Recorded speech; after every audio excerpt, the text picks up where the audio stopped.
ახალგაზრდა მესხი მეღვინეს გიორგი ნათენაძის ღვინომ იაპონიაში ექსპორტიორთა მოწონება დაიმსახურა. ნათენაძის მესხური ღვინის ფესტივალზე პირველად გავიდა და იგი გამოცდილი მეღვინეებისთვის აღმოჩენა გახდა. მასთან ერთად ღვინის ფესტივალზე საქართველოდან 7 მეღვინე იმყოფებოდა, რომელთაც ტრადიციული ქვევრის ღვინოები წარადგინეს. გიორგი ნათენაძე მესხური ღვინის ექსპორტს იაპონიაში 1 წელია ეწევა, თუმცა მან ფესტივალის შემდეგ უამრავი შეკვეთა მიიღო. ღვინის მცირე მარაგი კი ამ დროისათვის შესაძლებლობას არ აძლევს ყველა შემკვეთის მოთხოვნა დააკმაყოფილოს. ახალგაზრდა მეღვინე მომავალი წლიდან ვენახის გაშენებას ხიზაბავრის ისტორიულ ტერასებზე გეგმავს, რომლის მეშვეობითაც ბიზნესის გაფართოებას იმედოვნებს.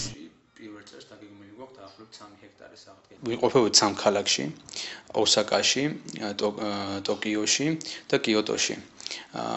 ყველაზე დიდი ფესტივალი ჩატარდა ტოკიოში, გამოსამშვიდობელი ფესტივალი, სადაც მონაწილეობდნენ როგორც ფრანგები, იტალიელები, ესპანელები და რა თქმა უნდა ქართველები. თუმცა განსაკუთრებულად გამოყეს იქ ქართული ჯგუფი და განსაკუთრებით მოგვესალმენ და აღნიშნეს, რომ საქართველო იყო პირველად აღნიშნულ ფესტივალზე წარმოდგენილი და იქ ყოფმა სომელიებმა, ყიდველებმა, უბრალოდ მოყვარულებმა უმაღლესი შეფასება გამოხატეს ქართულ ღვინოზე და რა თქმა უნდა მესხურ ღვინოზე.